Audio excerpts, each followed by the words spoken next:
HTML पर आ गए हैं क्योंकि यहाँ पे इंपॉर्टेंट टॉपिक्स हमें समझना है, तब जाके हमारे पास सीएसएस का कंसेप्ट जो होगा पूरी तरीके से क्लियर होगा। एचटीएमएल एलिमेंट का डिस्प्ले वैल्यू, हर एचटीएमएल एलिमेंट एक डिफ़ॉल्ट डिस्प्ले वैल्यू होता है। ये उसके टाइप पर डिपेंड करता है। यानी कि अब तक एचटीएमएल में हमने जो भी पढ़ा है उसमें मेनली जो है दो टाइप के एलिमेंट्स को, दो कैटेगरी में एलिमेंट्स को बांट दिया गया है, ब्लॉक एलिमेंट और इनलाइन एलिमेंट। ठीक है। हर हर एचटीएमएल एलिमेंट का एक डिफ़ॉल्ट डिस्प्ले वैल्यू होता है, उसके टाइप पर डिपेंड होता है। डिफ़ॉल्ट वैल्यू कहने का मतलब कि डिफ़ॉल्ट डिस्प्ले वैल्यू मतलब कि वो एलिमेंट जो है डिस्प्ले करने के दौरान यानी स्क्रीन पर दिखने के दौरान कितना जगह ऑक्यूपाई करता है। तो उसी पे हम लोग जो है दो कैटेगरी में इसको डिवाइड करते हैं। पहला हमारा ब्लॉक एलिमेंट हो गया ब्लॉक, दूसरा हो गया इनलाइन हो गया। ब्लॉक लेवल एलिमेंट जो होता है, ब्लॉक लेवल एलिमेंट हमेशा न्यू लाइन से स्टार्ट होता है।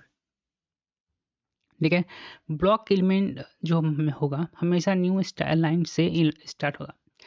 ब्राउज़र जो है ऑटोमेटिकली उसे उसके आगे और पीछे स्पेस यानी कि मार्जिन ऐड कर देता है। ऑटोमेटिकली जो है ब्राउज़र जो है उसके आगे और पीछे जो है वो मार्जिन कहने का मतलब स्पेस जो है ऐड कर देता है। ये एलिमेंट हमेशा पूरी अवेलेबल वाइड लेता है, लेफ्ट से राइट तक का फुल स्ट्रेच, मतलब जितना स्पेस रहेगा वो पूरा। जैसे सपोज कीजिए यहाँ पे स्क्रीन है, तो ठीक है, पी और डिव जो है हमारा ये पैराग्राफ बनाता है, हमको पता है ये है डिवीजन या सेक्शन बनाता है। ठीक है ना। दोनों पी और डिव जो है ब्लॉक एलिमेंट है यानी कि पूरा स्पेस लेता है। सपोज कीजिए यहाँ अगर हम कोई पैराग्राफ लिखेंगे, उसको सिर्फ हमने यहीं पर आकर इंड कर दिया है, इंड करने का मतलब यहाँ तक मैंने यूज़ हो गया है, लेकिन तब भी ये जो है यहाँ से लेकर यहाँ तक जितना स्पेस हमारे पास स्क्रीन पर है वो पूरा एक्यूपाई कर लेगा। ठीक है ना, क्योंकि इसके डिफ़ॉल्ट वैल्यू में है। डिव के साथ भी वही केस होगा। अब यहाँ पे एक एग्जांपल देखो, यहाँ पे हमने डिव लगाया है और ये पैराग्राफ लगाया है। तो ये जब स्क्रीन पर डिस्प्ले होगा, सपोज कीजिए यहाँ डिस्प्ले पर होगा, तो ये जो है फुल्ली स्क्रीन यहाँ पर जिस पूरा स्क्रीन का जो स्पेस है ये जो अपने जो इसके टाइटेरियम होगा वो पूरा एक्यूपाई करेगा। यही इसमें पी और डी न्यू लाइन से स्टार्ट होगा और फुल वाइड लेंथ ले लेगा, यानी कि पूरा स्क्रीन का जो है लेंथ ले लेगा ये। ठीक है। एक और एग्जांपल हमारे पास है, यहाँ पर देखें। यहाँ पे हमने पैराग्राफ लिया है और डिव लिया है, साथ से साथ सी एस एस हमने अप्लाई किया है। ये पॉइंट हम समझेंगे, पहले आप देखिए। और तो सब में हेलो वर्ड हमने किया। यहाँ देखो, यहाँ लिखा है कि the P and div element are both the block element, दोनों जो है ब्लॉक एलिमेंट है, यानी कि फुल स्पेस को ऑक्यूपाई करता है डिसिप्लिन का। And they will also start on new line, हमेशा न्यू लाइन से स्टार्ट होगा। And take a full wide available, जितना भी वाइड स्क्रीन पर, सपोज कीजिए ये हमारा स्क्रीन है तो पूरा वाइड जो है ये ले लेगा। Stretching out to the left and right as far as can, जितना स्पेस होगा वो लेफ्ट और राइट दोनों में वो पूरा ले लेगा। अगर इसको हम अगर अब यहाँ पे स्क्रीन पर आ गए हैं, अब देखेंगे तो ये पूरा जो है फुली जो है यहाँ पे स्पेस लिया हो गया है। यहाँ पर हमने सॉलिड ये पूरा स्पेस यहाँ ले लिया है, ये भी पूरा स्पेस ले लिया गया है, ले लिया है। समझ गए। यही मैं समझाना चाहता था यहाँ पर कि जब डी और यानी जो भी ब्लॉक एलिमेंट आप डिस्प्ले करेंगे वो फुल्ली स्क्रीन को ले लेगा। और अब यहाँ टॉपिक पर आते हैं। ये मैंने इसलिए दिया है ताकि आपको समझ में आए कि स्पेस ये किस तरह से ले लिया है। ये है क्या, ये समझते हैं। ये यहाँ तो ये तो आपको समझ में आ गया होगा कि ये पैराग्राफ टैग है। ये जो है बॉर्डर स्टाइल सीएसएस के अंदर हम लोग बॉर्डर लिखे हैं। बॉर्डर क्या है, एक ऐड बॉर्डर जो है इस तरीके से आपने लिखा हुआ बॉर्डर ऐड कर देगा एचटीएमएल एलिमेंट के राउंड में। ठीक है ना। 1px दिखा रहा है थिकनेस ऑफ बॉर्डर, यानी कि कितना मोटा होगा, इतना मोटा होगा, इतना जितना हम करेंगे उतना मोटा होगा, इसी लाइन के बारे में कह रहा है। ठीक है। सॉलिड यानी कि स्टाइल ऑफ द बॉर्डर, ये जो स्टाइल है वो सॉलिड है। आप डैश कर सकते हैं, डॉट कर सकते हैं, डबल कर सकते हैं। और ब्लैक इसका जो है कलर ऑफ द बॉर्डर है, ठीक है। Paragraph hello with the black solid border जिसका PXL1 थिकनेस है वो दिखाई देगा, ठीक है। आइए इसमें थोड़ा डैश डैश कर देते हैं, देखते हैं ये किस तरह करते हैं, किसके साथ, पैराग्राफ के साथ ही छेड़छाड़ करना, डैश डैश डैश। ब्लैक है ना, सॉलिड कोटा यहाँ ब्लैक कर देते हैं, थिकनेस इसका 3 कर देते हैं और मोटा हो जाएगा, ठीक है। और ब्लैक की जगह यहाँ पे रेड कर देते हैं, ओके।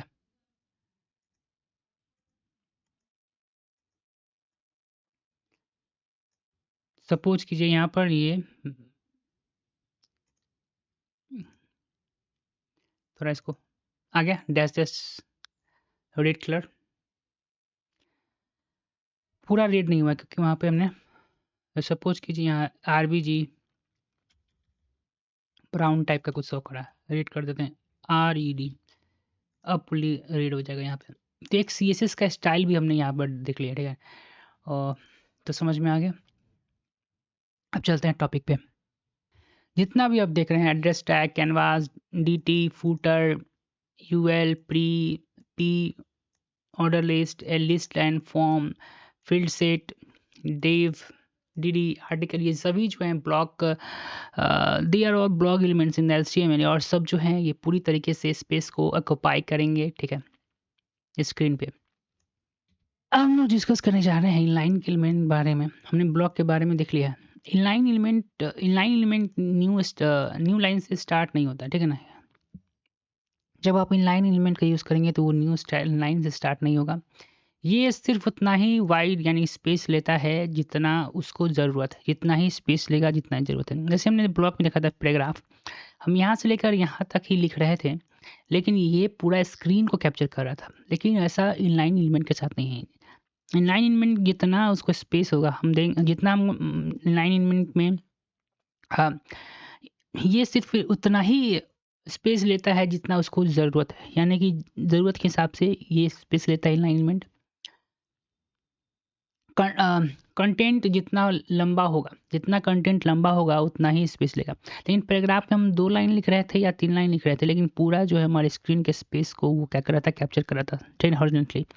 लेकिन ऐसा इनलाइन एलिमेंट के साथ नहीं होता है। मतलब कि इनलाइन एलिमेंट अपने टेक्स्ट के बीच में ही रहता है, ठीक है। जितना हम टेक्स्ट लिखेंगे उतना ही वो रहेगा, और बाकी टेक्स्ट उसके साइड में लिखा जा सकता है। यानी कि इनलाइन एलिमेंट के बगल में आप जो है आप क्या टेक्स्ट लिख सकते हैं। जैसे देखिए एग्जांपल हमने देखा है, स्पैन टैग होता है। पहले यहाँ एग्जांपल देख लो। स्पैन टैग जो होता है वो क्या होता है, एक इनलाइन टेक्स्ट होता है, जो कि हमने पैराग्राफ के पैराग्राफ के लिए यूज़ किया। स्पैन टैग में स्टाइल हमने रेड कलर कर दिया, यानी कि स्पैन एलिमेंट को, ये जो अंदर वाला एलिमेंट है वो इतना ही स्पेस लेगा जितना इसको ज़रूरत है, ठीक है। अब देखिए क्या कह रहा है, ये थोड़ा समझते हैं। यहाँ स्पैन एक इनलाइन एलिमेंट है, ठीक है। स्पैन एलिमेंट क्या है कि इनलाइन एलिमेंट है। ये अपना कंटेंट स्पेस एलिमेंट एक के साइज जितना ही स्पेस लेता है, जितना उसको ज़रूरत है उतना ही साइज वो लेगा। पूरा पैराग्राफ जो है एक ब्लॉक के लेवल एलिमेंट है। हम देखें पैराग्राफ जो है पूरा स्पेस ले लेगा जितना स्क्रीन पर उसको अब लेवल है, लेकिन उसके अंदर जो हमने स्पैन लाइन ही स्पैन उसके अंदर स्पैन इन लाइन ही रहता है। लेकिन जितना स्पेस रिक्वायर्ड होगा स्पैन के अंदर जो हमने पैराग्राफ के अंदर यूज़ किया उतना ही वो स्पेस लेगा।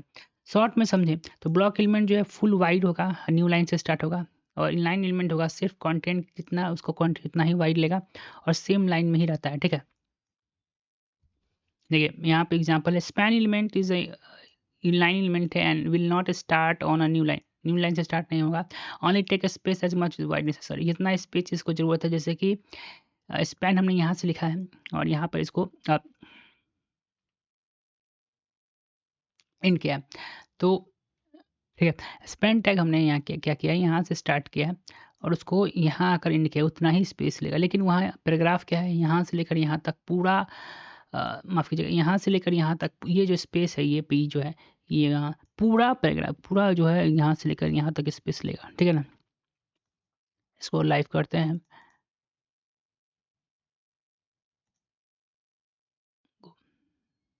ठीक है।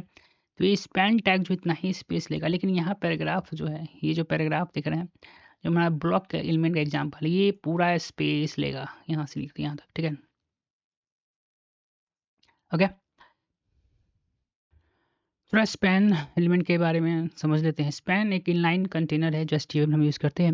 It does not add a new line. ये जो है जानते हैं कि एक ब्लॉक इनलाइन एलिमेंट है तो न्यू लाइन तो ऐड करेगा नहीं। जैसे जो है एक ब्लॉक एलिमेंट है वो न्यू लाइन से स्टार्ट होता है और पूरे स्पेस को कैरी करता है। It mainly use to style a part of text या group inline with the CSS.